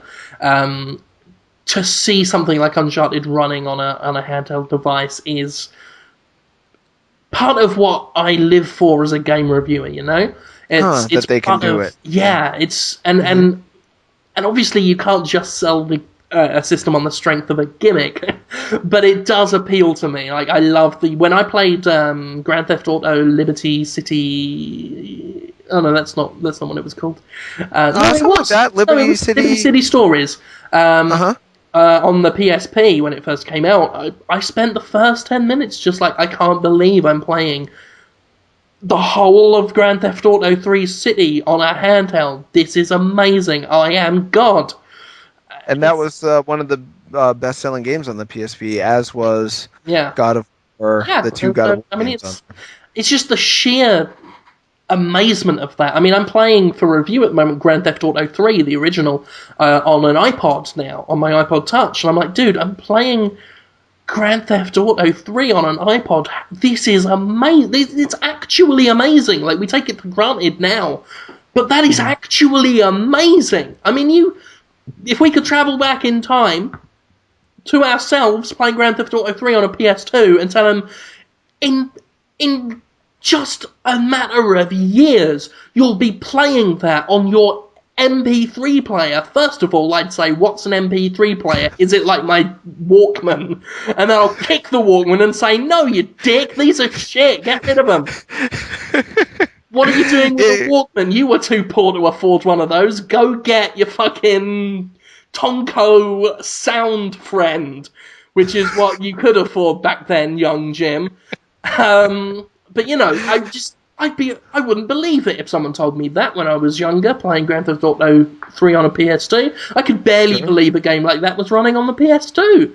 And now I've got it on my iPod along with about 30 other games. Like, it's no big deal.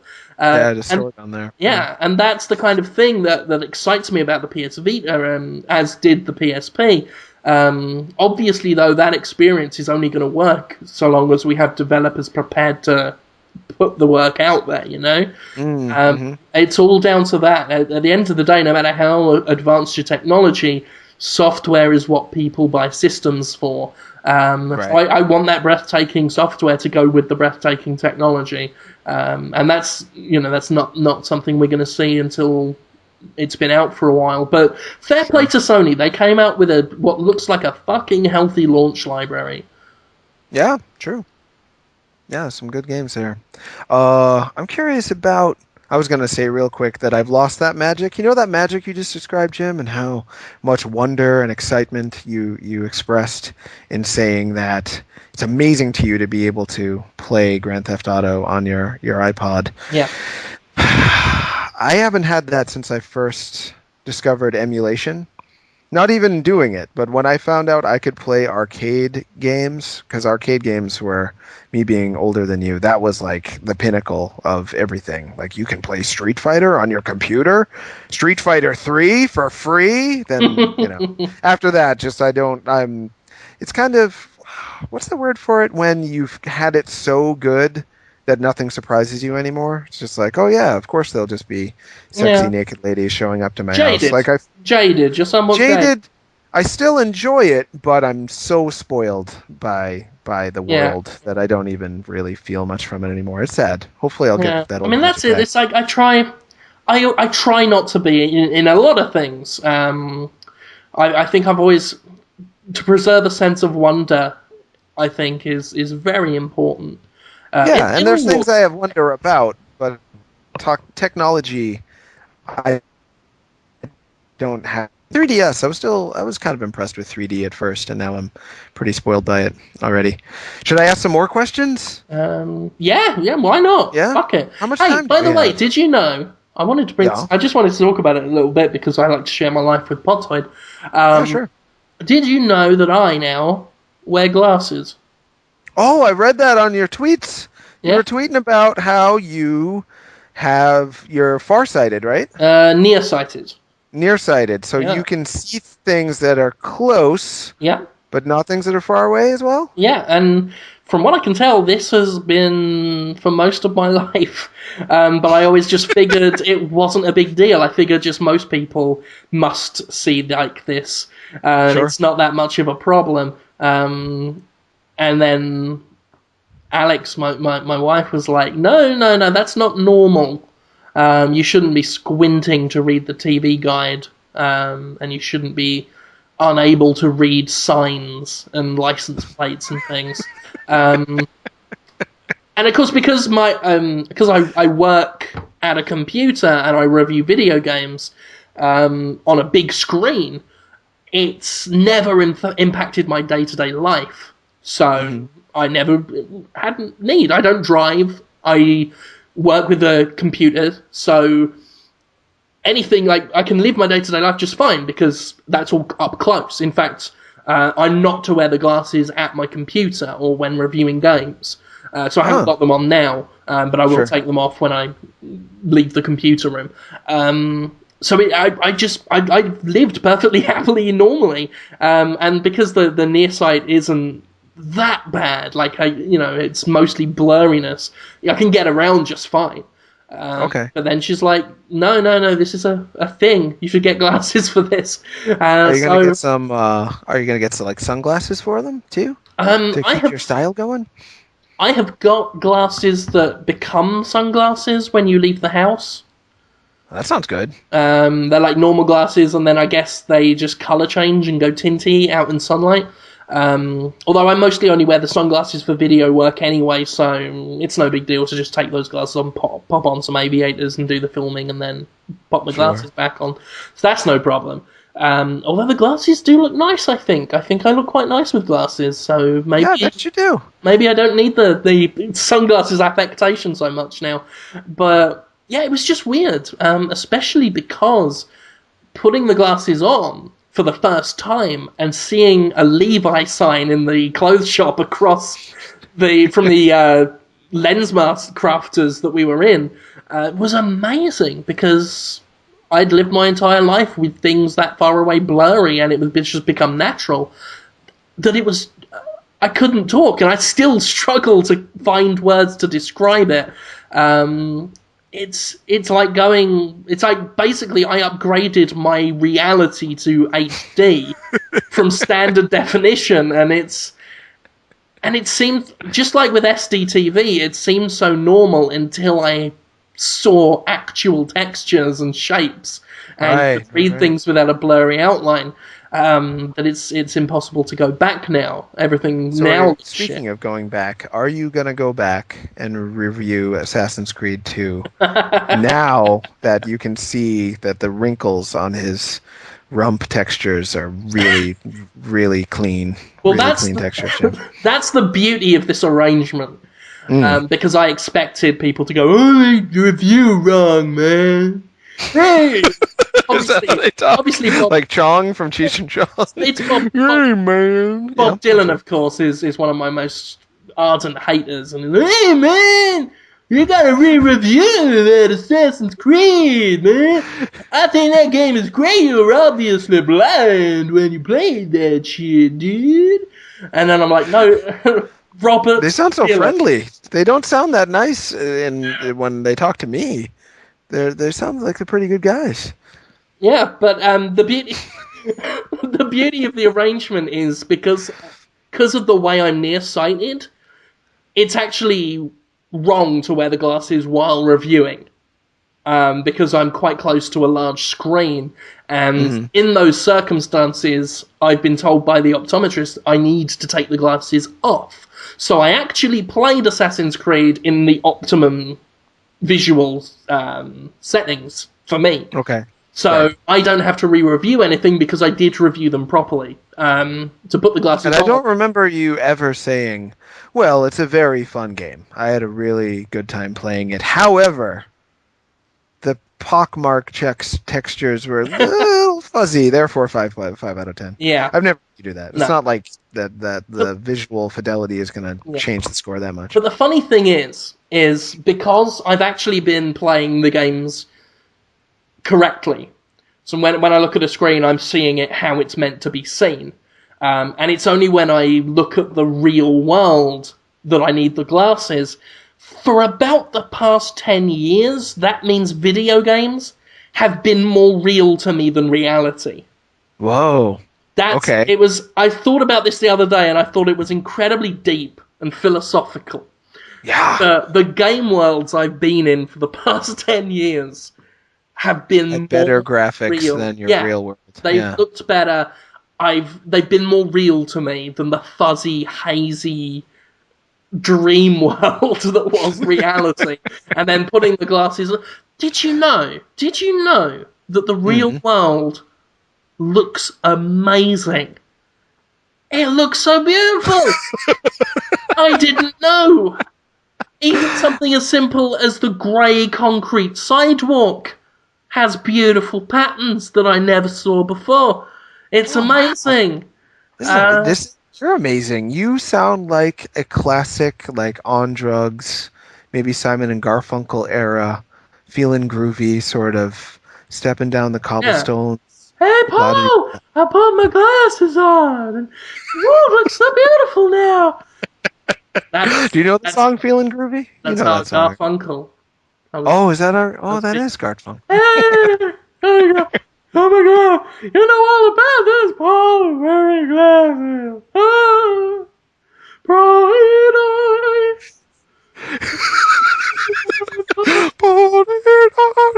That's how he sounds. Something like how he sounds.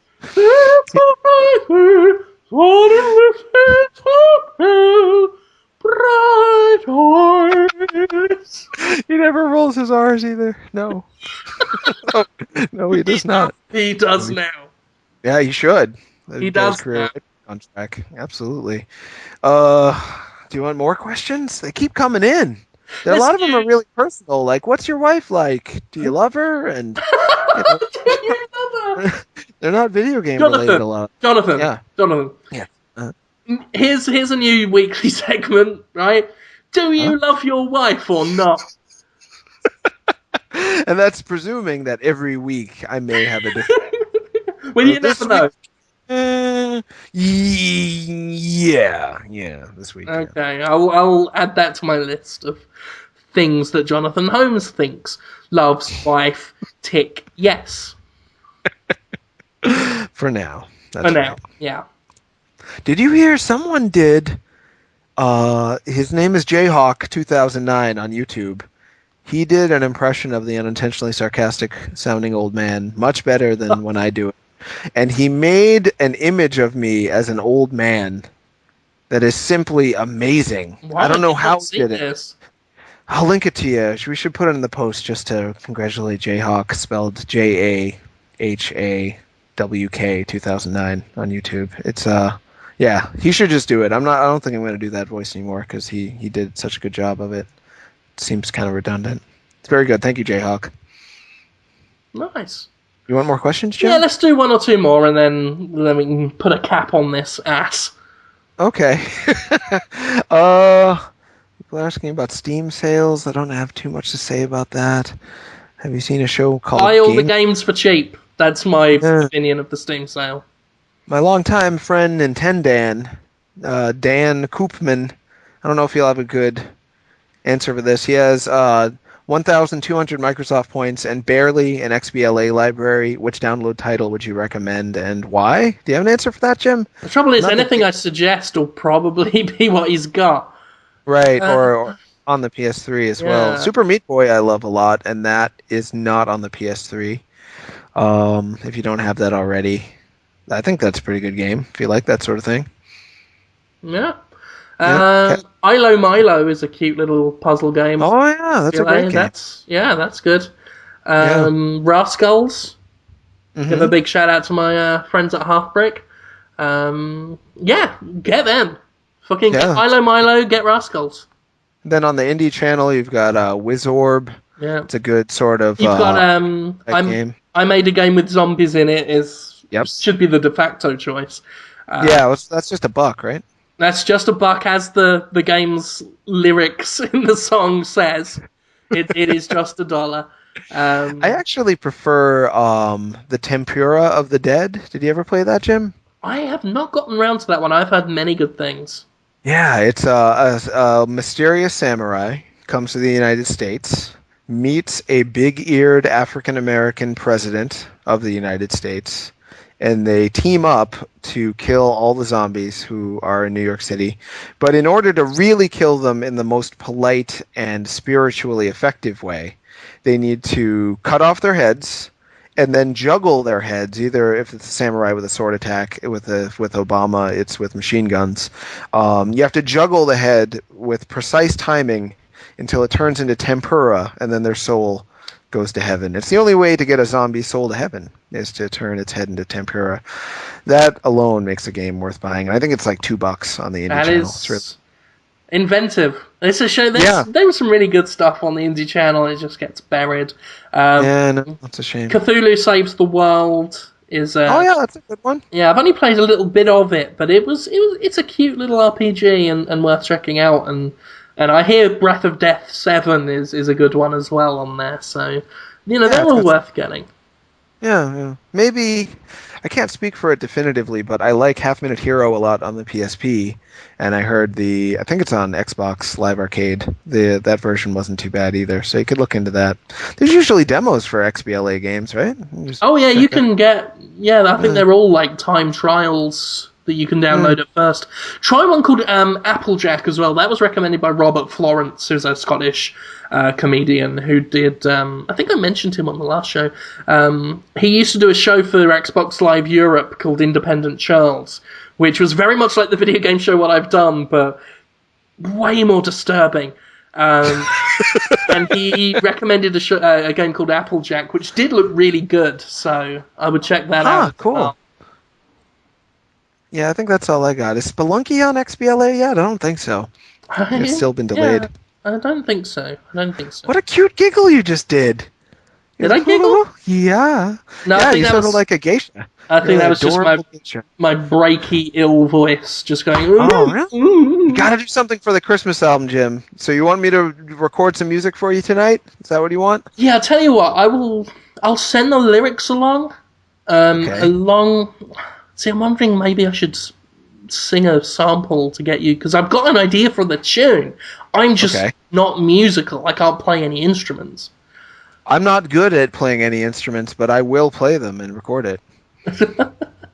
That's going to psych you up. So you got to do something. Christmas comes but once a year. You must spread that Christmas cheer with your music. And regardless of how it turns out, it's you, Jim. That's what they want to take home for Christmas. It's a little bit of you. They don't care how good, quotes it, or bad, quotes it is. As long as it's you. They'll love it. It's my serious whisper. That's how you know I mean it. You going to do it? I'm gonna do my best. I will send the lyrics over along with, because the tune that I had in mind is similar to an existing Christmas tune anyway. So, all right, we'll see. Hopefully, sure. I mean, if I can get some music, there shouldn't be anything stopping me. I'm getting better. I will make you music tonight. Whether you like the music or not, I don't know, but I will make you music tonight. No problem. I guess that's the end of our show, unless you want to do another one. Yeah, let's start again. Another fucking 2 hours of shit and drivel. Ladies and gentlemen, thank you so much for listening to Podtoid. You see, I go into that as if it's someone else saying it now, like over, the ending music or something. You've been listening to Podtoid, BBC Radio 4.